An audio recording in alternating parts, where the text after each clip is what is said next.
नमस्कार, मैं हूं आपका दोस्त विजय विद्रोही और आप देख रहे हैं अनकट। तो अखिलेश यादव ने कहा अब बस। अब भला ऐसा कोई कहता है क्या?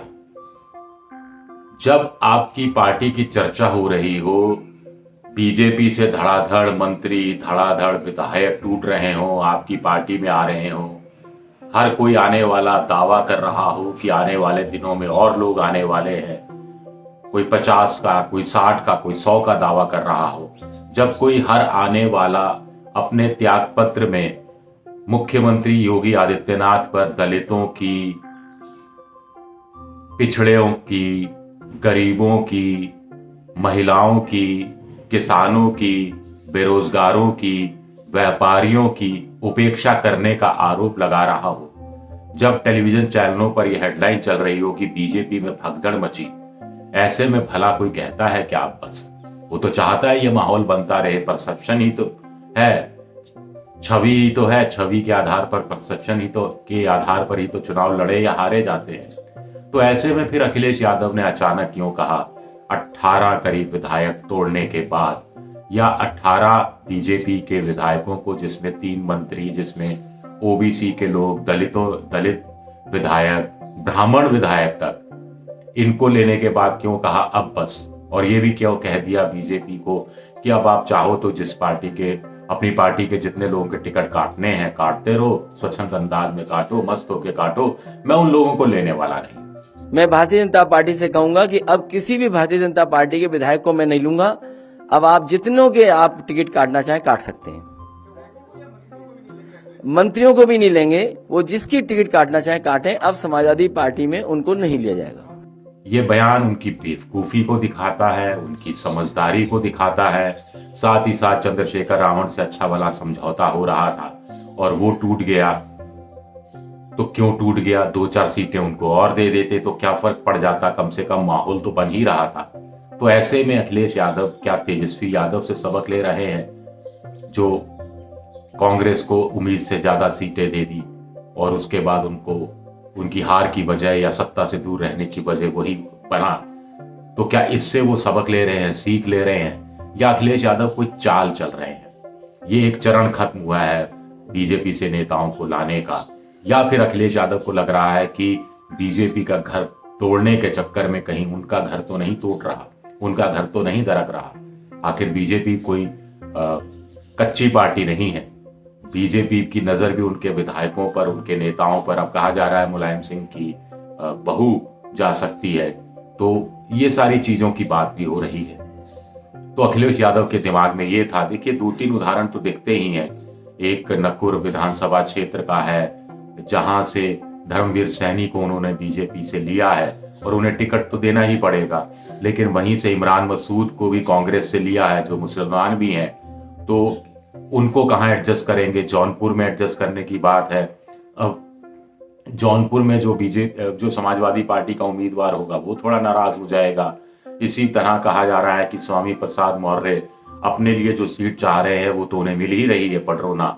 उसके बगल की एक सीट है जहां वो चाह रहे हैं कि उनके बेटे को टिकट मिले। वहां से अखिलेश यादव के मनोज पांडे लगातार 2 बार से जीतते रहे हैं, बड़े अच्छे नेता हैं। तो क्या उनको बेदखल कर देंगे वो, या फिर एडजस्ट करेंगे?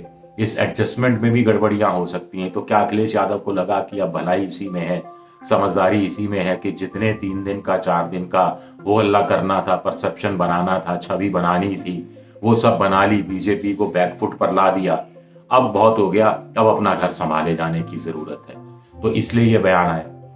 या फिर अखिलेश यादव को लग रहा है कि बीजेपी अब आराम से टिकट काटे, जितने विधायकों का टिकट काटेगी उनको वो तो लेंगे नहीं, तो वो या तो बगावत पर उतर जाएंगे उनमें से कुछ, या वो कांग्रेस में चले जाएंगे, या मायावती के साथ चले जाएंगे, और वहां पर वो कुल मिलाकर क्या करेंगे?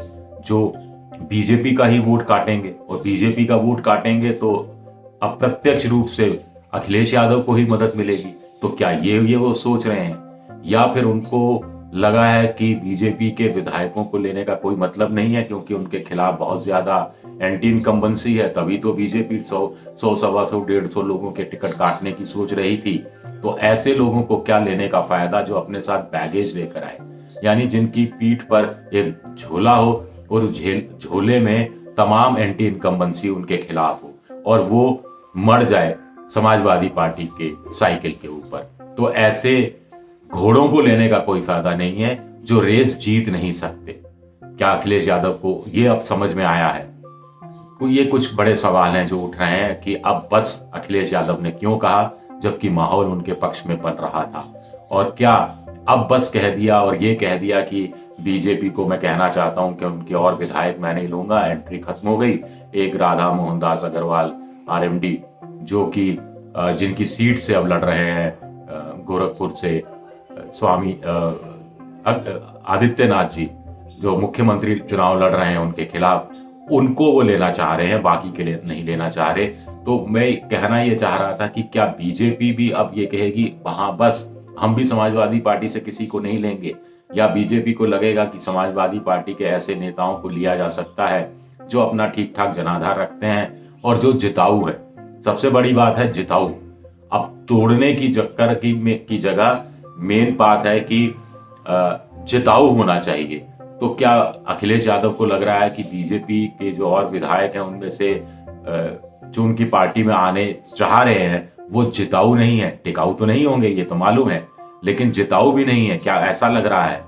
ये ऐसे बहुत से सवाल हैं जो उठ रहे हैं। चंद्रशेखर रावण से भी जो ओम प्रकाश राजभर की बात सामने आई कि साहब 2 या 3 सीटों पर उनके उम्मीदवारों को खड़ा करने की बात हुई थी, जिसमें से एक अगर जीत जाते तो एक को मंत्री बनाना तय हुआ था और एक को एमएलसी बनाना तय हुआ था, अगर बशर्ते समाजवादी पार्टी सत्ता में आती।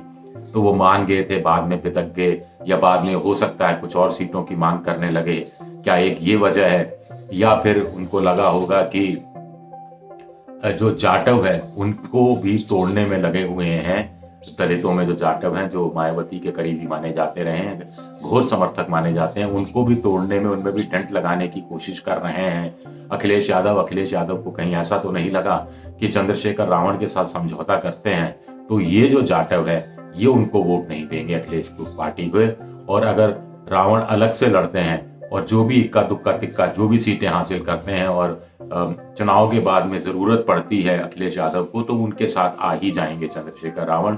तो क्या ये कोई कहानी है या कोई टेक्टिकल अंडरस्टैंडिंग की बात है, ये समझ से परे है। लेकिन चंद्रशेखर रावण जिस ढंग से बरसे हैं उस ढंग से लगता है कि कोई ऐसा वादा जरूर था जो अखिलेश ने अंतिम समय में पूरा करने से मना कर दिया। तो अखिलेश क्या फूंक फूंक कर कदम रख रहे हैं या बहुत ज्यादा डिफेंसिव होते जा रहे हैं? अभी ऑफेंसिव थे और ऑफेंसिव रहकर ही बीजेपी को हराया जा सकता है, ऐसे बहुत से पॉलिटिकल पंडितों का कहना है। तो क्या ये एक समझदारी भरी चाल है? आखिर लड़ाई होती है तो फौज हमेशा आगे नहीं बढ़ती, कभी कभी 2 कदम पीछे भी आती है और फिर रीग्रुप होता है, रीग्रुप होकर विचार विमर्श होता है, फिर नए सिरे से रणनीति बनाई जाती है। तो क्या ये कहानी है? आप भी विचार कीजिएगा, मैं भी विचार करता हूं। शुक्रिया आपका, बहुत बहुत शुक्रिया।